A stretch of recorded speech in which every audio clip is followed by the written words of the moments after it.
입니다. 제가 가진 성경은 신약 성경 262쪽입니다. 262쪽 고린도 전서 1장 1절부터 9절까지 말씀입니다.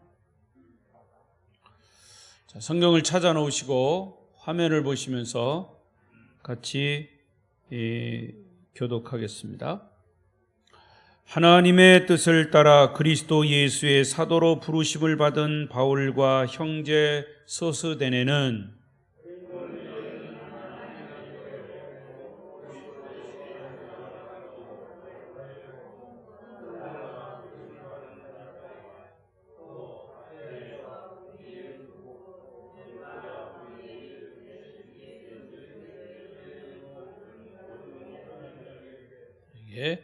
하나님 우리 아버지와 주 예수 그리스도로부터 은혜와 평강이 있기를 원하노라.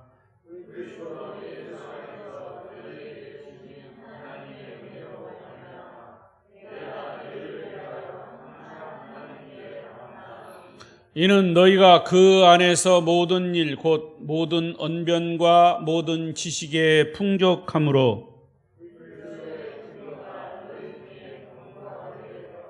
너희가 모든 은사에 부족함이 없이 우리 주 예수 그리스도의 나타나심을 기다림이라.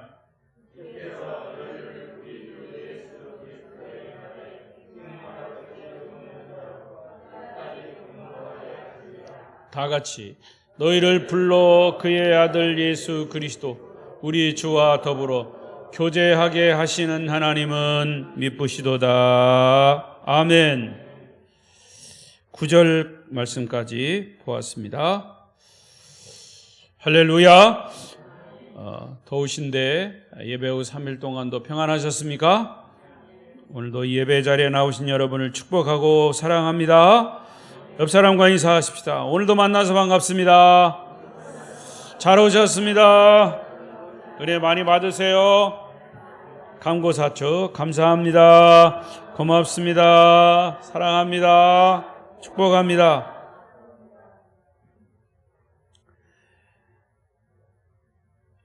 이 더위가 이제 고비입니다. 이 가장 뜨겁고 또 견디기 힘든 이 더위를 이길 수 있는 게 뭘까요? 더위를 강력한 더위를 이길 수 있는 게 딱 한 가지 있습니다. 그거는 가을입니다. 여름을 이길 수 있는 것은 가을이고요. 가을이 또 손드는 것은 겨울입니다. 겨울이 아무리 쳐도 겨울을 또 이기는 것은 봄입니다. 하나님은 우리를 사랑하셔서 대한민국에 태어나게 하셨고 또 대한민국에 살다 보니까 봄, 여름, 가을, 겨울 4계절이 뚜렷한 나라에서 살고 더욱이 예수 믿고 구원받게 된 거 얼마나 감사한지 모릅니다. 그래서 서울에는 지금 물난리가 나서 크게 어려운데 참 우리는 괜찮습니다 이렇게 말하기도 참 미안할 정도로 그러나 또 우리가 여기 사는 게 하나님의 은혜이고요. 덥습니다. 그러나 이 더위도 이제 얼마 안 남았습니다. 이와 같이 시간은 흐르고요. 우리의 삶도 흐릅니다. 그러나 그 모든 시간과 이 역사의 흐름 속에는 하나님의 법칙이 있습니다. 자연의 법칙, 봄, 여름, 가을, 겨울 이런 자연의 법칙이 있듯이 영적인 하나님의 법도 있습니다. 그거는 모든 인류가 예수 믿고 구원받아 다시 하나님의 형상으로 회복되어 천국 백성 되는 것, 이것이 하나님의 구원의 역사요, 구속사요, 영적인 법칙입니다. 이 법칙을 따라서 살아야 진짜 행복한 삶을 누릴 수가 있습니다. 저는 이 설교의 주제 때문에 항상 고민하고 기도하는 목사입니다. 40여 년 동안 그랬으니까요. 웬만큼 40년 동안 똑같은 것을 계속하면 그걸 달인이라고 그래요. 달인. TV에도 나오죠. 달인. 그런데 다른 건 몰라도 이 목회만큼은 달인은 없습니다. 설교를 똑같은 본문을 해도 또 걱정이고, 내가 이 말씀을 바로 전하고 있는가, 이런 것 고민 때문에 또 새로운 설교를 준비해야 되고. 그래서 어떤 사람은 그렇게 얘기합니다. 40년 동안 했으면 그냥 수도꼭지 딱 틀면 나오듯이 나오는 거 아니냐고. 근데 그 설교만큼 그렇지 않아요. 그래서 끊임없이 고민하고 기도하고 합니다. 지난번에도 말씀드린 것처럼 마태복음 연속 설교를 마치기 전부터 이제 그 다음 어떤 책을 선택해서 설교를 해야 합니까? 이렇게 주님께 질문하면서 답을 기다렸습니다. 근데 주님께서 이번에는 고린도 전서를 해라, 이렇게 말씀해 주시면 얼마나 좋아요. 그런데 그렇게 말씀하시진 않아요. 근데 이제 제 마음속에 깨달음을 주셨는데, 그것은 이 시대의 교회 그리고 성도는 과연 누구인가, 또 그 성도의 정체성, 교회의 정체성, 지금은 참 한 사람이라도, 한 공동체라도, 한 나라라도 그 나라가, 그 공동체가, 특히 교회가 추구하는 그 목적과 이유가 뭐냐라는 이런 정체를 분명히 할 때입니다. 이것도 아니고 저것도 아니고. 예수님도 신앙을 가지려면 차갑든지 아니면 뜨겁든지 미적지근하면 입에서 토하여 내친다 그랬어요. 그러니까 여러분, 신앙생활 하려면 뜨뜻미지근하게 하지 말고, 여러분 뜨뜻미지근한 것처럼 참 역겨운 게 없어요. 제가요, 군대 생활할 때 여름철에 갔어요. 그래서 제가 초복, 중복, 말복, 그것도 광복절까지 껴가지고 내가 군대 생활 훈련을 4복을 받은 사람입니다. 4가지 복을 받은 사람. 얼마나 훈련이 더웠던지. 그래서 이제 수통에 물을 담아가지고 이제 훈련하러 나가면 물이 금방 없어져요. 그럼 들에서 이 등성에서 훈련 받다가 막 목이 마르면 쉬는 시간 10분 동안 막 논물을 가서 뛰어가서 먹습니다. 논물. 그때는 그래도 좀 이런 농약이라든가 이런 게 좀 덜 했을 때, 메뚜기가 막 있고 그래, 메뚜기 잡아먹고 하는 때지 않습니까? 근데 그 논물 먹으면 미적천하니 막 정말 먹을 수가 없어요. 그런데도 어떻게 합니까? 입을 적셔야죠. 목이 타니까.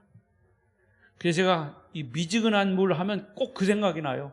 군대 생활할 때 논물 먹는 거, 그 미적지근한 거 정말 입에서 막 내칩니다. 토하에 내쳐요. 여러분, 신앙생활도요, 이것도 아니고 저것도 아니고. 그래서 요즘 특히 그렇습니다.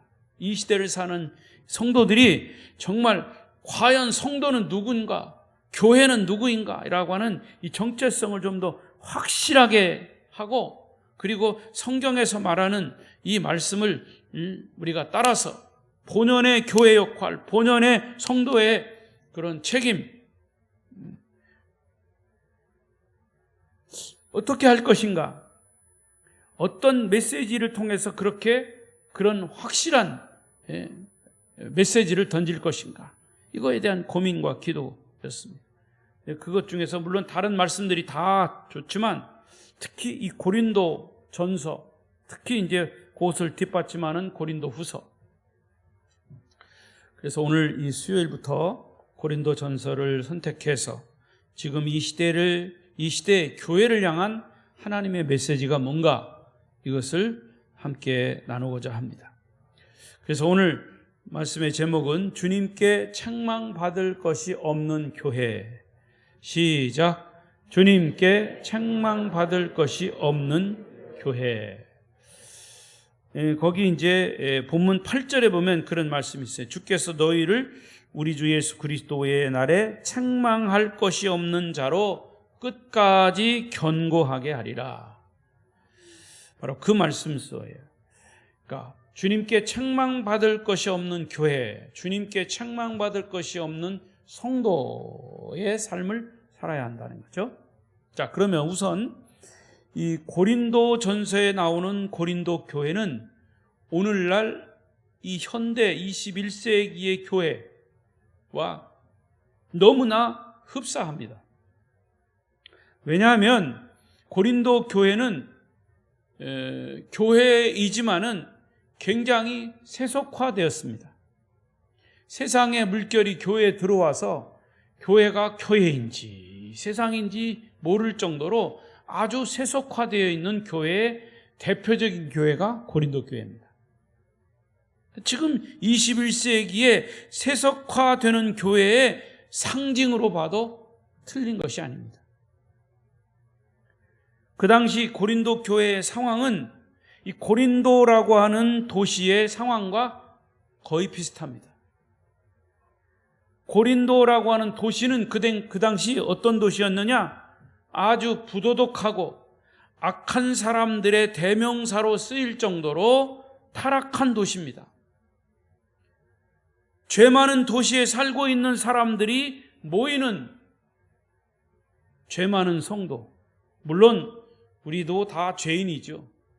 그러나 특별히 죄 많은 도시에 살고 있는 사람들이 그나마 교회에 나왔는데, 그나마 교회에 나왔지만 그 고린도에 사는 사람들의 도시 속에서의 교인들, 분명하게 구분이 됐으면 모르는데 구분이 안 됐다 그 말이에요. 그래서 그 교회, 고린도 교회가 아주 문제가 많은 교회의 대명사가 된 거죠. 이 고린도 교회의 모습을 통해서 오늘날 현대 교회의 모습과 교인들의 신앙 상태를 진단해 볼 수 있다는 거죠.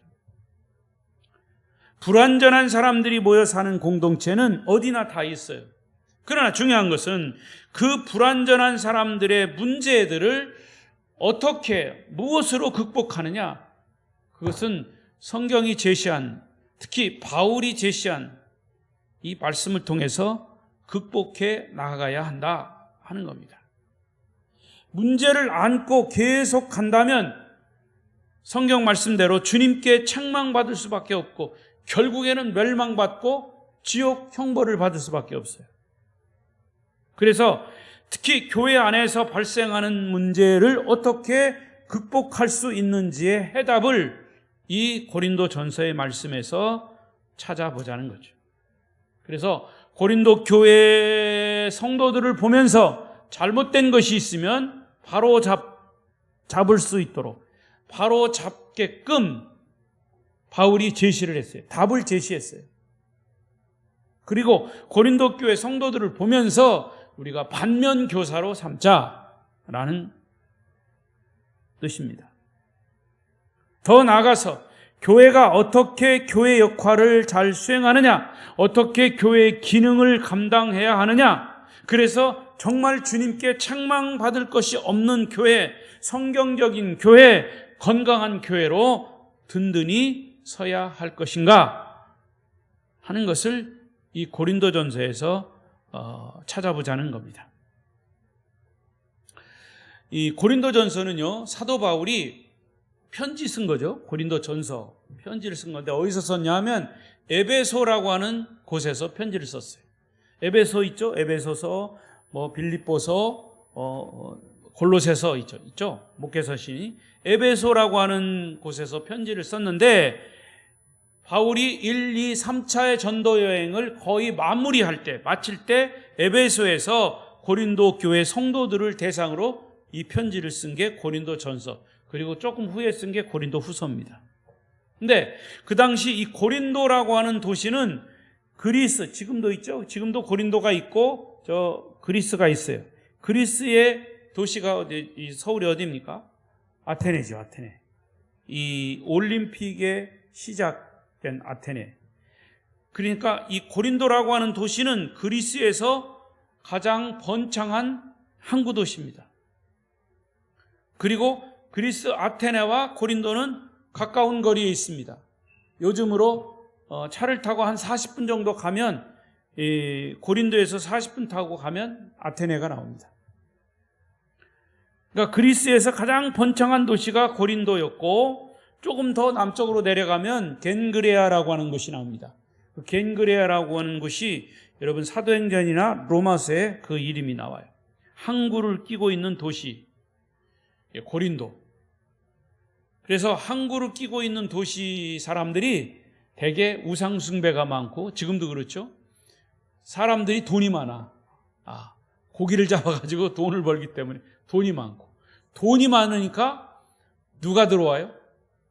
여자가 들어와요. 술과 여자. 요즘은 이제 마약 그리고 이 도박, 특히 우상. 그거는 지금이나 그때나 마찬가지예요. 이 고린도라고 하는 도시는 부자 도시이면서도 부자 사람들이 살면서도 그런 타락한 도시예요. 근데 나중에도 나오겠습니다만은 굉장히 아이러니하게 사도 바울이 가서 복음을 전할 때 그 복음도 왕성하게 일어났습니다. 그래서 그 고린도라고 하는 도시는 은사도 사람들이 은혜 받고 은사도 많이 받았어요. 그래서 여러분 잘 아시는 대로 고린도전서 12장은 무슨 장이에요? 은사장이에요. 은사장. 그리고 13장에 딱 넘어가서 믿음, 소망, 사랑 이것이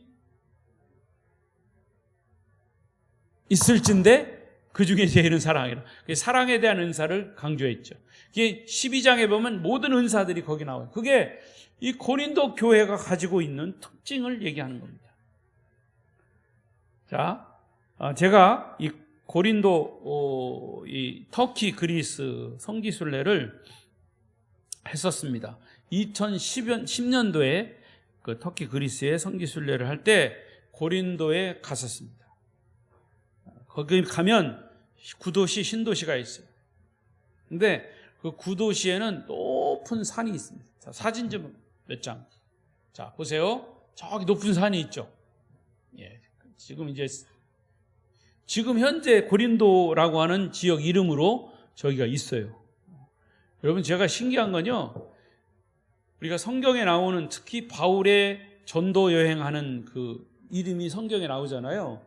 근데 성경에 나오는 그 이름들이 지금 현재에도 그리스와 터키 지역, 소아시아 지역에 가면 그대로 있습니다.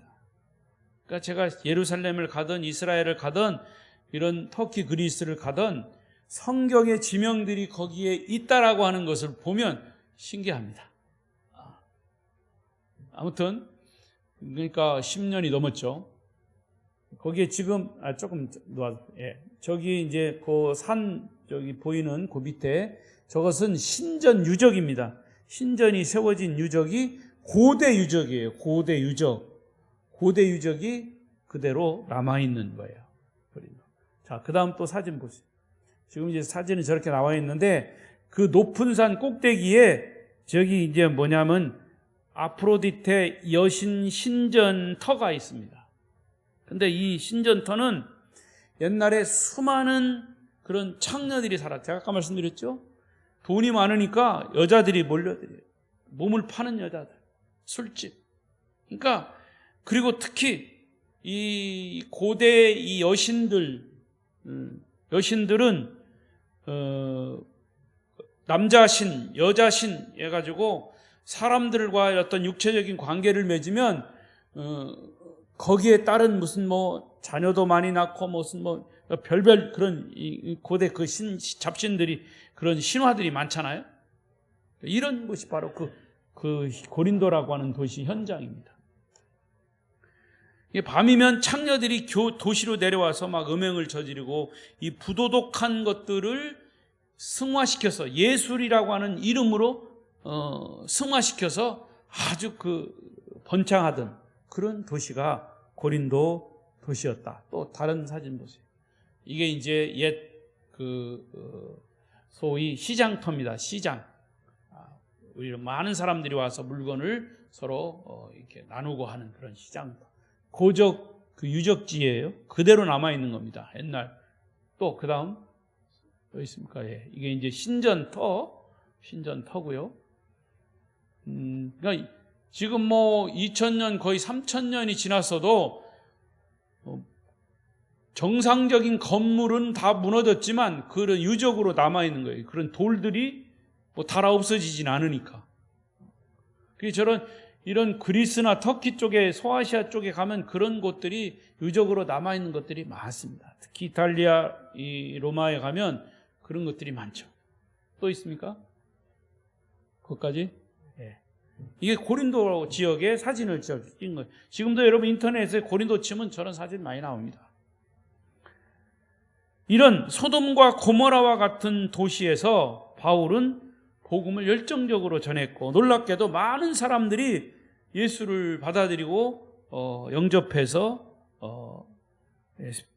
변화된 그런 열매들을 많이 맺었어요.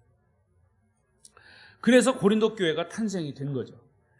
자, 그러면 바울이 왜 이 고린도 전서를 기록하게 되었을까? 기록 이유와 목적이 있습니다. 바울은 고린도 전서를 에베소에서 기록했다고 그랬죠. 이 에베소에서 있을 때 이제 전도를 마무리해 갈 때 소식을 듣습니다. 고린도로부터 소식을 들어요. 어떤 소식을 듣냐면 고린도전서 1장 10절, 이제 다음 주일에 할 10절입니다. 10절부터 11절 읽어보겠습니다. 시작. 형제들아, 내가 우리 주 예수 그리스도의 이름으로 너희를 권하노니 모두가 같은 말을 하고 너희 가운데 분쟁이 없이 같은 마음과 같은 뜻으로 온전히 합하라. 11절. 내 형제들아, 글로에의 지편으로 너희에 대한 말이 내게 들리니 곧 너희 가운데 분쟁이 있다는 것이라. 자, 여기 11절에 보니까 내 형제들아, 글로에의 지편으로, 이 글로에라고 하는 사람을 통해서 고린도 교회에 관한 소식을 들어요. 어떤 소식을 들었다고요? 너희 가운데 분쟁이 있다는 것이라. 분쟁이, 교회 안에서 분쟁이 있다는 소식을 들었다는 거예요. 교인 상호 간에 다툼이 있다는 소식을 들었다는 겁니다. 그러니까 사실은 고린도의 복음을 전했던 영적 지도자로서의 바울의 마음이 얼마나 아팠겠느냐. 사실 고린도 교회는 이런 분쟁의 문제를 포함한 그 밖에 여러 가지 문제들이 있다는 소식이 바울에게 전해진 겁니다. 자, 이렇게 고린도 전서를 편지로 쓸 때는 이미 고린도에서 복음을 전하고 다른 곳으로 옮겨가고 전도 여행을 바울이 할 때예요. 그리고 마지막 정착지가 어디였었느냐? 에베소였습니다. 그러니까 에베소에서 고린도에 대한 소식, 고린도 교회에 대한 소식을 이렇게 들었다는 겁니다. 그래서 10절에, 요 앞에 10절을 보세요.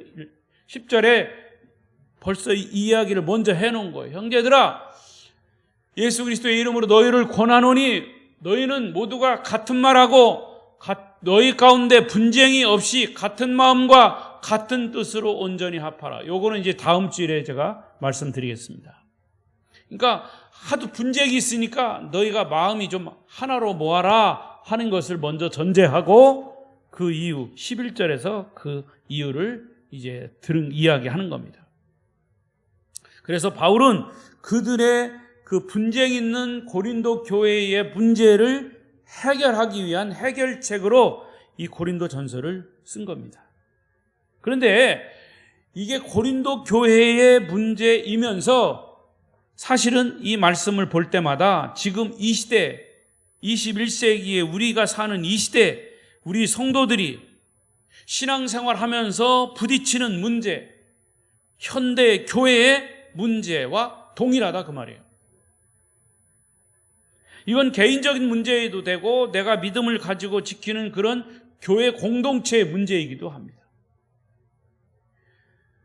여러분, 교회에서 문제가 생기면 사실은 답을 어디서 찾아야 될까요? 교회를 세우신 분이 하나님이기 때문에 답도 하나님에게서 찾아요. 그러면 하나님 어디에서 찾아요? 하나님이 말씀하신 말씀에서 찾아야 되는 거죠.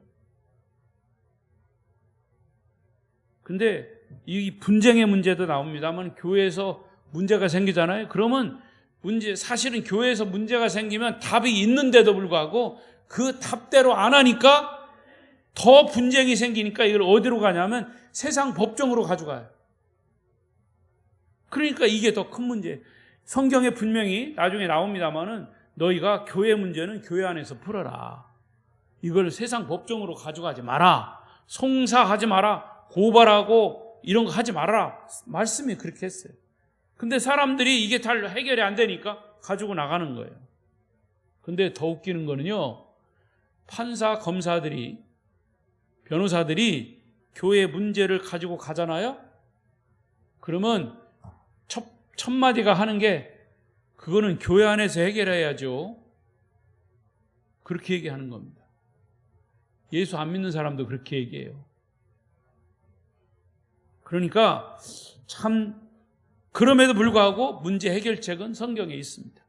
이게 고린도 전서에 열거된 교회 문제들은 여기 제가 10가지로 쭉 나열을 해봤어요. 예, 보세요. 첫째, 교회 분쟁의 문제. 두 번째, 음행의 문제. 세 번째, 법정 소송의 문제 나오죠. 세 번째, 성범죄의 문제. 다섯 번째, 결혼의 문제. 여섯 번째, 제사 음식의 문제. 일곱 번째, 예배를 둘러싼 질서의 문제. 여덟 번째, 영적인 은사의 문제. 아홉 번째, 부활에 관한 문제. 예수님의 부활. 그 다음에 10번째, 선교와 헌금. 성경에는 연보로 되어 있습니다. 헌금에 관한 문제들이 이 10가지의 문제들이 여기에 다 제시되고 거기에 대한 답도 다 해결책도 나와 있어요. 그러니까 우리 이런 것들을 보면 우리가 실제로 신앙생활 하는 데 있어서의 문제들이에요, 다. 제가 언젠가도 말씀드린 것처럼 성경은요, 뜬구름 잡는 얘기가 아니에요. 교회 안에서만 듣는 얘기가 아니에요. 우리의 삶의 현장에서 신앙인으로서 지켜야 할 그런 지침서가 성경이에요. 하나님의 말씀. 하나님의 말씀의 이 법은 이 세상 법보다 위에 있어요. 그런데 사람들은 그것을 지키지 않으니까 자꾸 세상 법을 끌어다가 그거를 이 세상 판사로 법정에 나가서 그걸 판결을 받으려고 하니까 제대로 판결이 안 나오는 거죠. 자, 오늘 본문으로 다시 돌아와서 고린도 전서 1장 1절부터 9절까지 서론입니다. 그래서 1절부터 3절까지는 이 바울이 편지를 쓰면서 일상적으로 얘기하는 문안에 관한 문제예요. 문안. 그래서 3절에 보면 하나님 우리 아버지와 주 예수 그리스도로부터 은혜와 평강이 너희에게 있을지어다. 이런 문안을 드리는 거고, 그 다음에 4절부터 이제 요약을 하면 주님께 책망받을 것이 없는 교회로 서기 위해서는 어떻게 해야 되느냐, 어떤 삶을 살아야 하느냐. 자, 간단히 요약을 하겠습니다. 첫째는 예수 그리스도 안에서 구별된 자로 살아라 그랬어요. 여러분, 예수 믿는 사람은 이미 하나님의 은혜를 받은 자예요. 구원받은 자예요. 그러니까 하나님의 은혜를 받은 자답게 사는 게 마땅합니다. 2절 말씀이세요. 2절 읽겠습니다. 시작. 고린도에 있는 하나님의 교회 곧 그리스도 예수 안에서 거룩하여지고 성도라 부르심을 받은 자들과 또 각처에서 우리의 주 곧 그들과 우리의 주 되신 예수 그리스도의 이름을 부르는 모든 자들에게. 그러니까 이 편지를 받을 사람들이 누구냐? 고린도 교회 성도란 말이에요. 성도. 성도라는 것을 성도라 부르심을 받은 자들 이렇게 표현했어요. 여러분, 성도는 뭐냐? 한자로 쓰면 성스러울 성에다가 물이 도자예요. 그러니까 여기 있는 대로 거룩하게 구별된 공동체가 성도예요. 즉 다른 말로 말하면 교회죠. 에클레시아. 예수를 그리스도로 고백하는 사람들의 모인 공동체, 교회입니다. 이게 성도예요. 성스러운 무리들, 거룩하게 구별된 공동체, 이게 성도예요. 그러니까 우리가 예수 믿고 구원받아 하나님의 자녀가 된 순간 우리는 성도로 구별된 공동체로 사는 거예요. 요한복음 1장 12절에는 뭐라고 그랬습니까? 영접하는 자의 이름을 믿는 자는 하나님의 자녀가 되는 권세를 주셨으니, 저와 여러분은 하나님의 자녀가 되는 권세를 가진 자들이에요. 믿습니까? 그래, 하나님의 자녀로서의 권세를 가지고 살아가는 거예요. 그러면 과거에 예수 믿기 전에는 내가 주인이 돼서 인생을 살았다면, 하나님의 자녀의 권세를 가진 자는 하나님이 주인이 되시고 주님이 주인이 되셔서 주인의 말씀에 순종하는 삶을 사는 구별된 자라 이거예요. 그래서 이제는 성도로서 구별된 삶을 살아야 하는 거죠. 이게 바로 하나님께 책망받을 것이 없는 교회 공동체의 삶인 거예요. 구별된 삶. 여러분, 거지와 왕자라는 이야기, 옛날 이야기를 들으셨을 거예요. 옛날 어떤 왕이 있었는데 그 왕은 자기 뒤를 이을 왕세자가 없었어요. 그래서 어느 날 이제 궁궐 밖으로 암행 시차를 나갔는데 어쩌다가 다리 밑에 사는 그 거지들을 이렇게 또 보게 됐어요. 근데 아주 똑똑하게 생긴 거지 소년을 보고는 왕의 마음에 쏙 들었어요. 그리고 그 소년을 궁궐 안으로 데리고 왔어요. 만조 백관들을 불러놓고 선포합니다. 이봐라! 이 소년을 오늘부터 나의 양조로 삼아서 앞으로 이제 세자로 책봉하겠노라. 선포를 했어요. 그날부터 이 소년은, 거지 소년은 졸지에 거지에서 왕자로 신분이 바뀐 거예요. 그리고 이제 사실은 거기서 훈련을 하는 거예요. 신하에 의해서 훈련을 받는데 자꾸 문제가 발생되는 거예요. 이 소년이 밤에 잘 시간이 되면 밖으로 자꾸 나가려고 하는 거예요. 왜? 내 잠자리는 저 다리 밑입니다.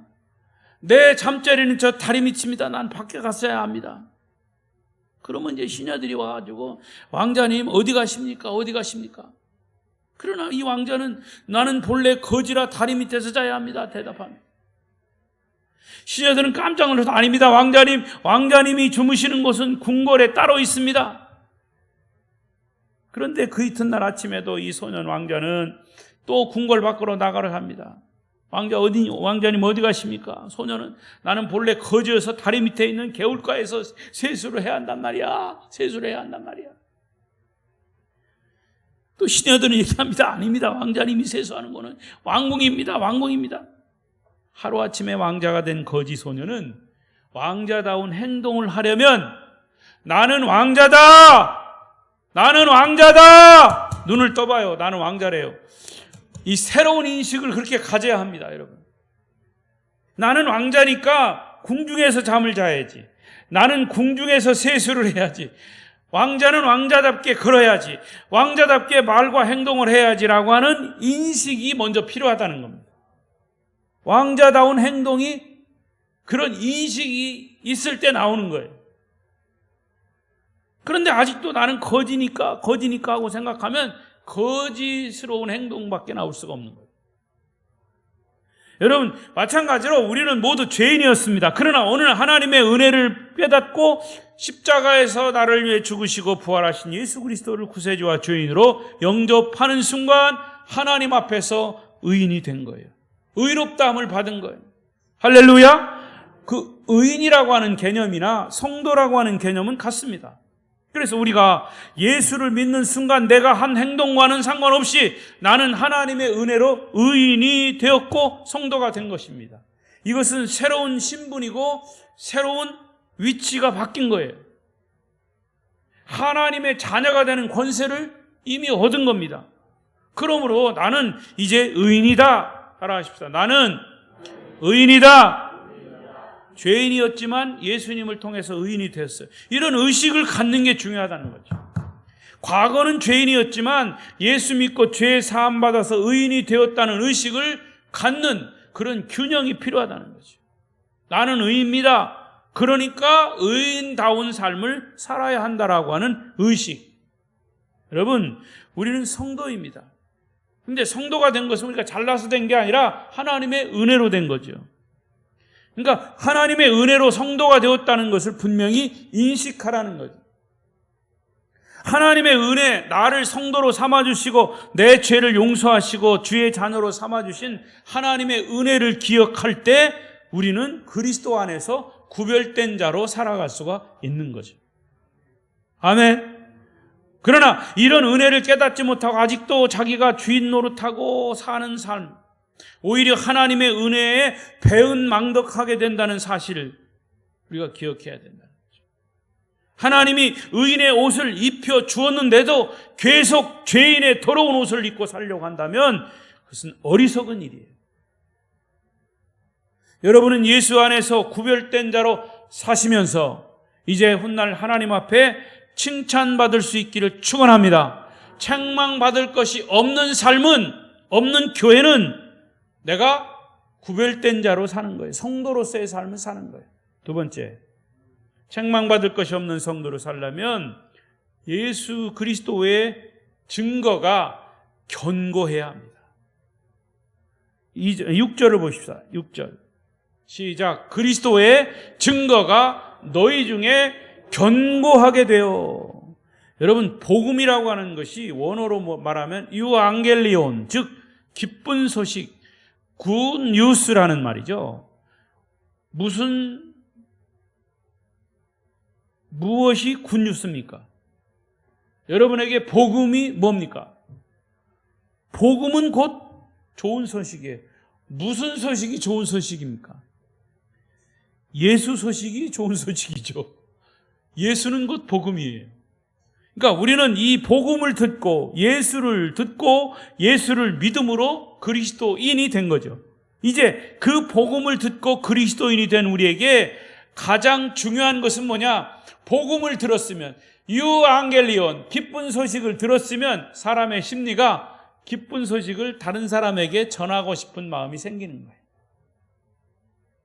이것은 비밀이니까 아무한테도 얘기하지 마라, 그런 소리 하면서까지 얘기를 하는 것이 사람의 심리예요. 비밀이라고 하면서 비밀이라고 하는 얘기까지 하면서 얘기를 하는 게 사람의 심리예요.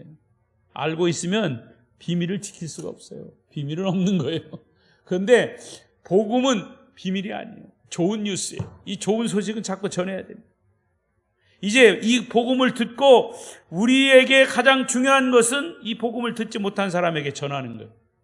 예수를 증거하는 것이 우리의 가장 중요한 책임이다. 그래서 우리 그리스도인들이 그리스도인이 되는 순간 하나님은 예수를 증거할 수 있는 능력도 주셨습니다. 그게 5절 6절이에요. 5절 6절 시작. 이는 너희가 그 안에서 모든 일 곧 모든 언변과 모든 지식에 풍족하여.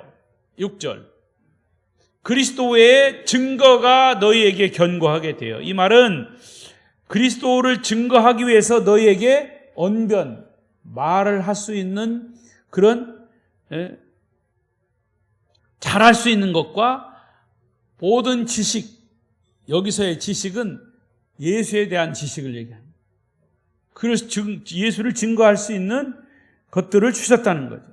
그러니까 언변과 지식을 주셔서 예수를 잘 증거하게 하셨습니다. 그러므로 이제부터 우리의 삶이 성도의 삶이 되려면 예수를 증거하는 것을 더 견고하게 해야 합니다. 사람들에게 복음을 잘 전할 수 있는 능력과 언변은 주님이 주신 거예요. 사실 언변이 없으면 전도도 잘 못하죠. 그래서 언변도 필요하고 그리스도를 아는 지식도 필요해. 근데 이것만 가지고는 안 돼요. 그리스도에 대한 증거가 견고하게 되는 것은 말만 가지고 되는 게 아니고 훈련만 가지고 되는 게 아니고 더 중요한 건 뭐냐? 삶의 열매입니다. 그래서 예수 믿지 않는 사람들이 우리 보고 뭐라 그래요? 예수 믿는 사람은 입만 살았다고 그러죠. 물에 빠져도 입만 뜰 거라고. 왜 그런 줄 아세요? 왜 그런 얘기 들어요? 삶이 없으니까 그런 거예요. 말을 잘 못해도 우리의 삶이 예수 믿는 삶으로 열매를 맺으면 자연히 이게 증거가 되는 겁니다. 여러분의 삶이 복음 증거를 견고하게 사는 삶이 되시길 바랍니다. 이게 이 그리스 사람들이 얼마나 전통적으로 언변과 지식이 뛰어난 사람이냐면, 여러분 옛날에 유명한 철학자들은 다 그리스 사람들이에요. 소크라테스, 아리스토텔레스, 여러분 다 배웠죠? 다 어디 사람들이에요? 그리스 사람들이에요. 그리스 철학, 헬라 철학. 그만큼 말을 잘하기 유명합니다. 더군다나 고린도 사람들이 예수를 믿고 은혜 받았을 때 얼마나 복음에 대해서 말을 잘했는지 몰라요. 그러나 우리가 주목해야 할 부분은 그들은 풍부한 언변과 지식은 있었지만 결정적으로 약한 것은 언변을 뒷받침할 수 있는 삶이 없었다는 거예요. 은사는 많이 받았지만 은사 받은 사람 걸맞게 삶이 없었다. 아무리 그리스도에 대한 언변과 지식이 많아도 복음 증거가 견고해질 수 있는 삶의 열매가 없다면 공기 빠진 풍선과 같이 힘이 없는 거예요. 그래서 여러분, 우리가 여러 가지 시험과 갈등의 문제를 넘어서서 복음 증거를 견고하게 하는 저와 여러분이 되기 위해서는 우리의 삶의 열매가 있어야 합니다. 삶의 열매는 역시 주인을 바꾸는 거예요. 따라하십시오. 삶의 열매는 주인이 바뀌는 것이다. 주인이 바뀌는 게 무슨 뜻이에요? 내가 주인이었다가 예수 믿은 후에 예수님이 주인이 되는 거예요. 이게 가치관의 변화입니다. 예수 믿는 사람들의 변화예요. 여러분은 주인된 주님이 그때그때 명령하시는 말씀을 순종하심으로 증인된 삶을 사시기를 바랍니다. 마지막 세 번째로, 자, 주님께 책망받을 것이 없는 교회가 되려면 여기 보면 성령의 은사를 헛되이 하지 말라 그랬어요. 이미 고린도 교회 성도들은 하나님의 은혜를 많이 받은 자들이에요. 성령의 은사도 풍성히 받았습니다. 죄 많은 도시에 죄 많은 교회지만 정말 하나님의 은혜로 그들은 하나님의 은사, 성령의 은사를 많이 체험했습니다. 아까 말씀드린 대로 고린도전서 12장 나중에 또 보겠지만은 은사가 넘쳐난 교회가 고린도 교회예요. 자, 다시 한번 오늘 본문 7절을 보십시다. 7절 확인할 수 있습니다. 시작. 너희가 모든 은사에 부족함이 없이 우리 주 예수 그리스도의 나타나심을 기다림이라. 너희가 모든 은사에 부족함 없이 받았다 이 말이에요. 부족함 없이 여러 가지 풍부한 은사를 받은 교회가 고린도 교회. 그러나 중요한 것은 이 은사들을 가지고 하나님이 원하시는, 하나님이 기뻐하시는 삶으로 주님 앞에 섰을 때 부끄러움 없이 서야 된다고 말해요. 그래서 바울은 이런 부탁을 한 거예요. 8절 시작. 주께서 너희를 우리 주 예수 그리스도의 날에 책망할 것이 없는 자로 끝까지 견고하게 하시리라. 성령의 은사를 주신 이유는 그 은사를 가지고 하나님을 사랑하고 이웃을 사랑하고 자신의 신앙도 견고하게 하라는 이유로 은사를 줬는데 그렇지 않았다는 거죠. 그래서 바울은 성령의 은사를 헛되이 하지 말라 한 거예요.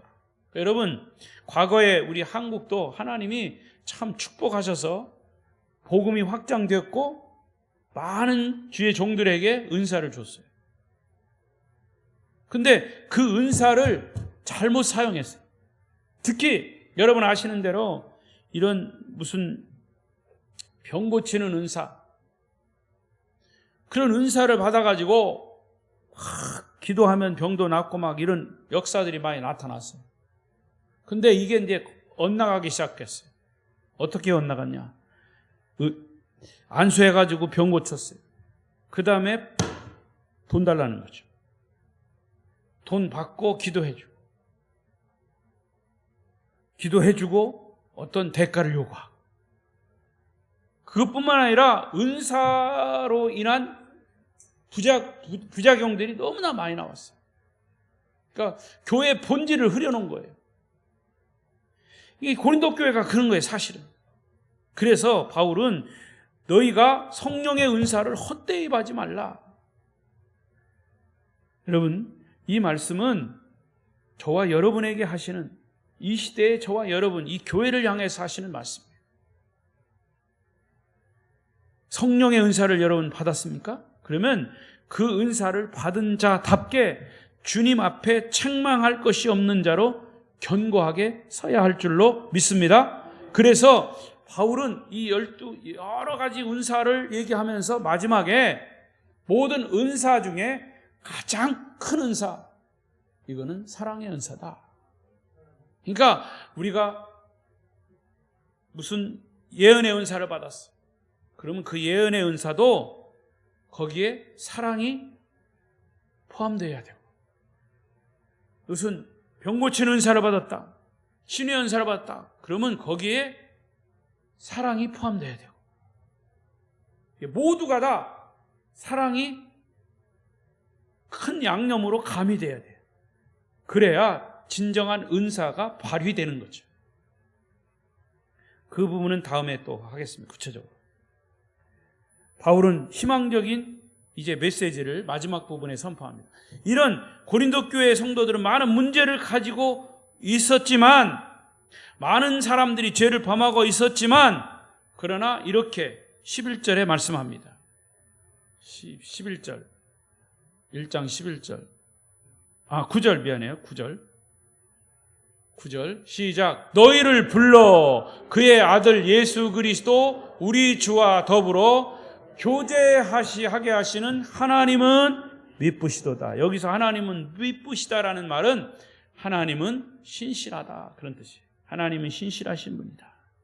아무리 너희가 불성실하고 참 부족해도 하나님은 신실하시기 때문에 우리를 불러서, 부족한 죄인들을 불러서 예수 그리스도와 더불어 교제하게 하셨다. 아멘. 주님께서 우리를 구원해 주심을 따라서 마침내 고린도 교회 성도들은 문제를 넘어서서 견고한 성도로, 건강한 성도로, 온전한 성도로 세워질 것을 사도 바울은 기대하면서 이 편지를 쓴 겁니다. 다행히 고린도 교회 성도들이 이러한 많은 문제들을 안고 있었지만 이 문제를 잘 극복했습니다. 그 극복했다는 증거가 여기 나와요. 고린도후서 7장 8절. 자, 읽어보세요. 자세히 읽어보세요. 시작. 그러므로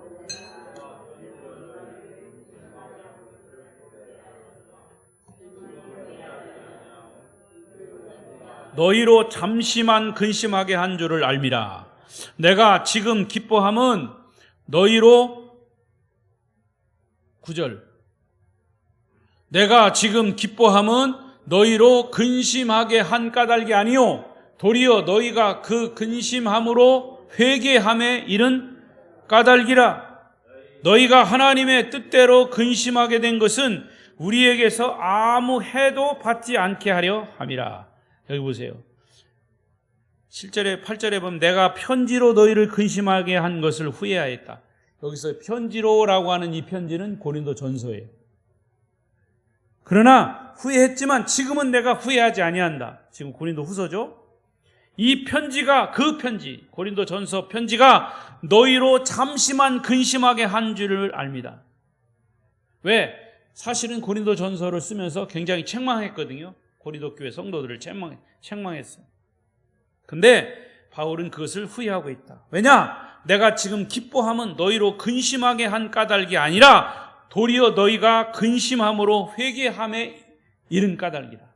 너희가 내 편지를 듣고 내 책망을 듣고 잘 깨닫고 회개함으로 하나님의 뜻대로 근심하게 된 것은 우리에게서 아무 해도 받지 않게 하려 함이라.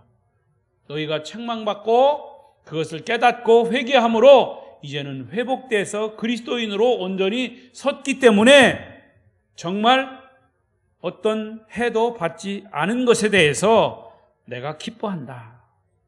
문제를 극복하고 바울의 충고를 잘 받아들였다는 거죠. 바울의 충고 편지로 메시지를 전달할 때 그들은 반대하지 않고 오히려 회개하고 그것을 깨달았습니다. 그래서 바울이 고린도 교회 성도들에게 너무 감사해서 쓴 편지가 고린도 후서입니다. 고린도 교회 성도들은 충고를 잘 받아들이고 성령의 지적을 받아들이고 회개해서 마침내 그 문제들을 넘어서서 견고한 교회로 서게 되었다는 말씀입니다. 이제 결론입니다. 여러분, 이제 고린도 전서를 주로 이제 수요일에 제가 설교할 텐데 저와 여러분에게도 희망이 있습니다. 왜? 고린도 교회가 그토록 많은 문제가 있었지만 그런 것들을 넘어서서 하나님의 도구로 사용되었다면 우리 아름다운 교회 성도들 어떤 문제가 있는지 저는 다 몰라요.